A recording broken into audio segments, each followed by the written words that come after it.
Hi to all, welcome to IIT foundation classes with Revathi. మనం last క్లాస్లో operations and polynomials discuss చేసుకున్నాము. ఇప్పుడు వచ్చేసి మనం the HCF of given polynomials చూద్దాము. అంటే మనం ఇక్కడ హెచ్సిఎఫ్ ఫైండ్ అవుట్ చేస్తామన్నమాట. పాలినామియల్స్కి హెచ్సిఎఫ్ ఎలా ఫైండ్ అవుట్ చేయాలనేది చూద్దాము.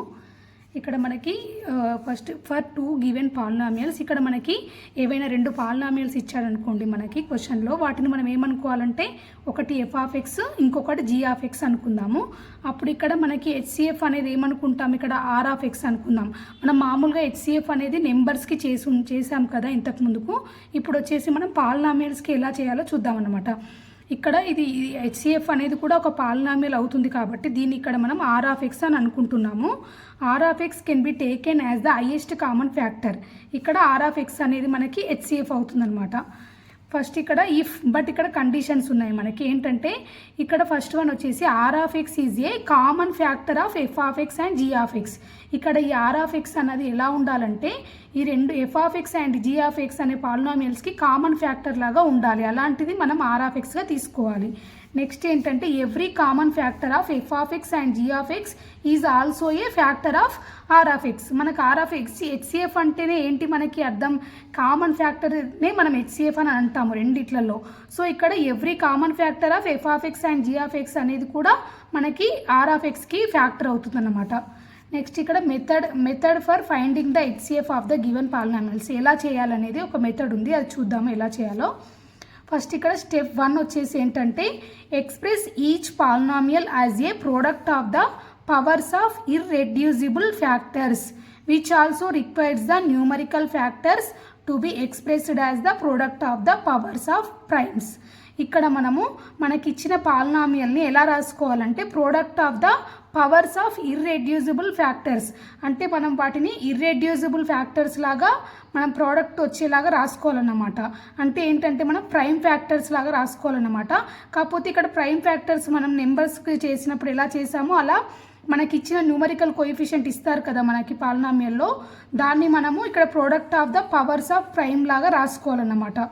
నెక్స్ట్ ఇక్కడ సెకండ్ స్టెప్ ఏంటంటే if there is no common factor, ఒకవేళ మనకి ఇచ్చిన 2 పాలినామియల్స్లో మనకి కామన్ ఫ్యాక్టర్ అనేది లేదనుకోండి రెండిట్లలో, అప్పుడు దాని హెచ్సిఎఫ్ ఏమవుతుంది, 1 అవుతుందంట.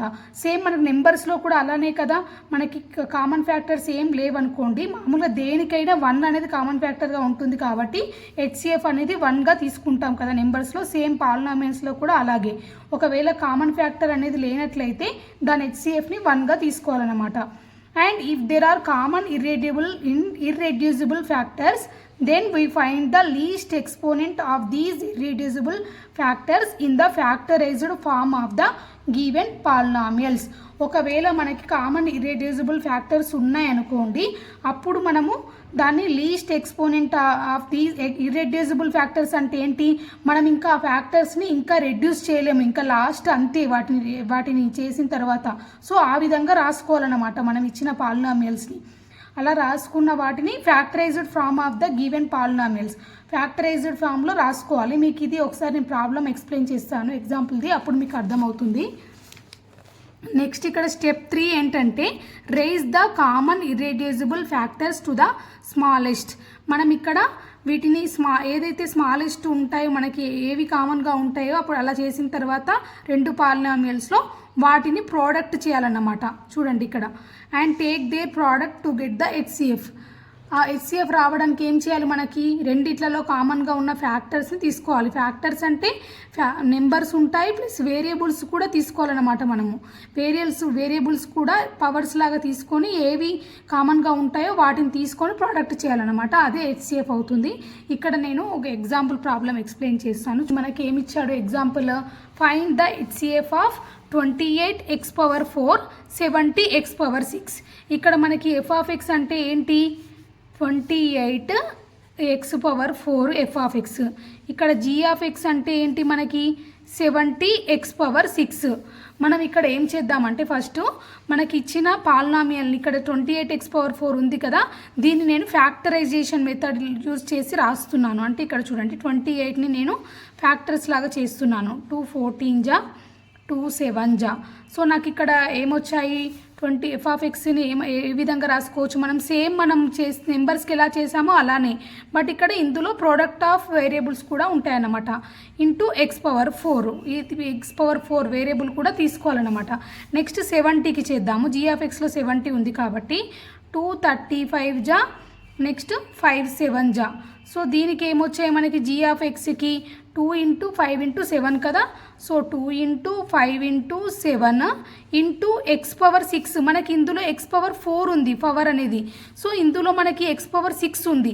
సో దీన్ని మనం ఎక్స్ పవర్ 4లో రాయొచ్చు కదా, ఎక్స్ పవర్ 4 × x² అని రాయొచ్చు కదా.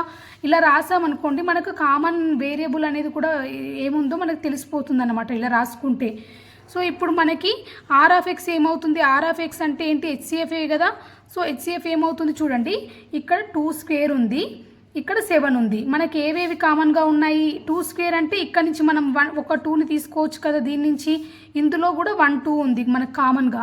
సో ఒక 2 అండ్ 7 కూడా ఉంది. నెక్స్ట్ ఇందులో కూడా 7 ఉంది. నెక్స్ట్ ఎక్స్ పవర్ 4 అనేది రెండిట్లలో ఉంది చూడండి మనకి. సో ఇక్కడ ఎక్స్ పవర్ 4 ఉంది, ఇందులో కూడా ఎక్స్ పవర్ 4 ఉంది. సో నేను ఇక్కడ కామన్ ఫ్యాక్టర్స్ ఏమేమి ఉన్నట్టు ఇప్పుడు 2 × 7 × ఎక్స్ పవర్ 4. సో వీటిని ప్రోడక్ట్ చేయాలన్నమాట. 2 7 జా 14 కాబట్టి 14 ఎక్స్ పవర్ 4 అనేది దీనికి హైయెస్ట్ కామన్ ఫ్యాక్టర్ అవుతుందన్నమాట. నెక్స్ట్ ఇంకొక ప్రాబ్లం కూడా ఉంది, ఇది సాల్వ్ చేద్దాము. ఫైండ్ ద హెచ్సిఎఫ్ ఆఫ్, ఇక్కడ మనకి ఎఫ్ ఆఫ్ ఎక్స్ ఏమి ఇచ్చాడు ఒకసారి రాద్దాము. 48x² X plus 3. ఇంతకుముందు దాంట్లో ఓన్లీ సింగిల్ టర్మ్ ఇచ్చారు కదా, ఇప్పుడు దీంట్లో ఏంటంటే మనకి టర్మ్స్ ఎక్కువ ఉన్నాయి.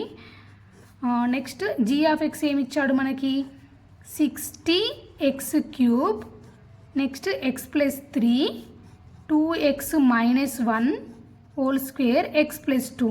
ఇక్కడ మీరు చూడండి, మనం ఇలా ఇచ్చినప్పుడు ఎప్పుడైనా న్యూమరికల్ కోఎఫిషియెంట్ని మనం ప్రైమ్ ఫ్యాక్టరైజేషన్ మెథడ్లో రాసుకోవాలన్నమాట మనకు కామన్ ఫ్యాక్టర్స్ తెలియాలంటే.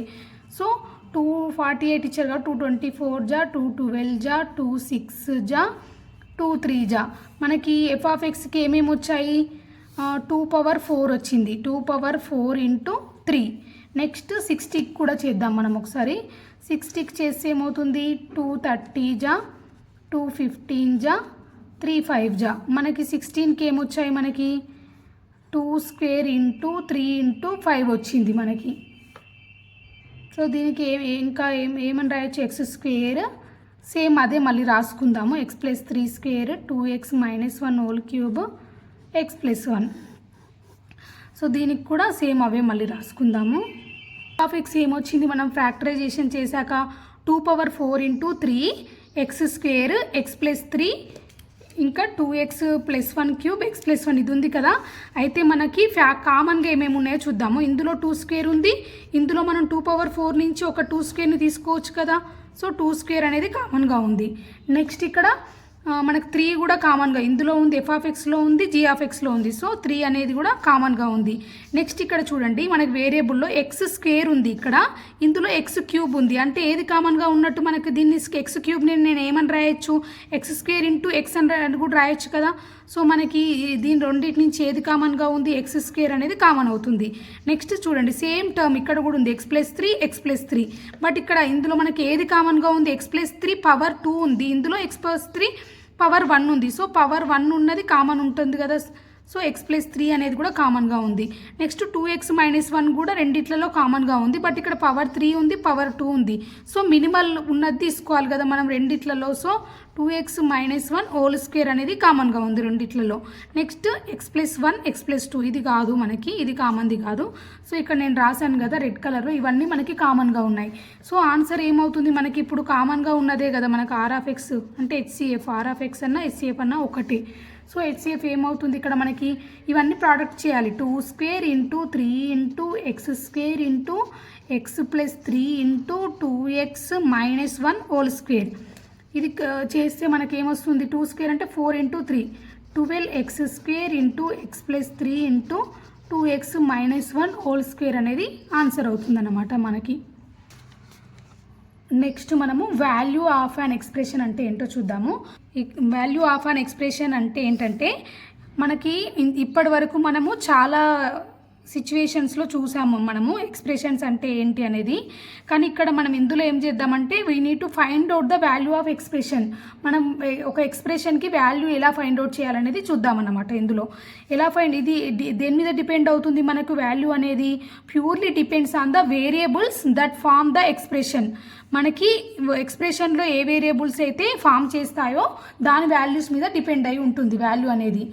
సో ఇక్కడ ఎగ్జాంపుల్ చూద్దాం చూడండి. వెన్ ఎక్స్ ఇక్కడ ఒక ఎగ్జాంపుల్ తీసుకున్నాం. 3x+2 అనేది ఒక ఎక్స్ప్రెషన్ అనుకోండి. ఇందులో మనము x=5 అన్నాడు అనుకోండి. అప్పుడు ఏం చేస్తాం మనము? x ఉన్న ప్లేస్లో 5 రాసుకుంటాము. 3 × 5 + 2 దాని వాల్యూ ఏమైంది? అప్పుడు 17 వచ్చింది. ఇక్కడ ఈ 17 అనేది ఏంటి మనకి? Value of an expression when x=5 అన్నమాట. అంటే వేరియబుల్ మీదనే డిపెండ్ అయి ఉంటుంది కదా మనకు. సో ఈ వేరియబుల్ అనేది ఒకవేళ 5 అని తీసుకున్నాం అనుకోండి, అప్పుడు ఈ వాల్యూ ఆఫ్ అన్ ఎక్స్ప్రెషన్ ఏమైంది మనకు? 17 అవుతుంది అన్నమాట. ద వాల్యూ ఆఫ్ ఇంకొక ఎగ్జాంపుల్ 3x+2y అని తీసుకున్నాం అనుకోండి. ఇందులో మనకు 2 వేరియబుల్స్ ఉన్నాయి. సో మనకు మొత్తం వేరియబుల్స్ మీదనే డిపెండ్ అయి ఉంటుంది value of an expression. So ఇక్కడ నేను x=2 y=-1 అని తీసుకున్నాను అనుకోండి. అప్పుడు ఏమవుతుంది? మనం x ఉన్న ప్లేస్లో 2ని పెట్టుకుంటాము, y ఉన్న ప్లేస్లో -1 తీసుకుంటాము. అప్పుడు ఏమైంది? 3 × 2 + 2 × కదా ఇక్కడ 2 × -1. అప్పుడు 6 - 2 = 4 వచ్చింది. దీని వాల్యూ ఎంత వచ్చింది మనకి? 4 అన్నమాట. నెక్స్ట్ మనం జీరో ఆఫ్ ఏ పాలినామియల్ చూద్దాము. జీరో ఆఫ్ ఏ పాలినామియల్ అంటే ఏంటంటే the number for which value of the variable the value of the polynomial is 0 is called the zero of the polynomial.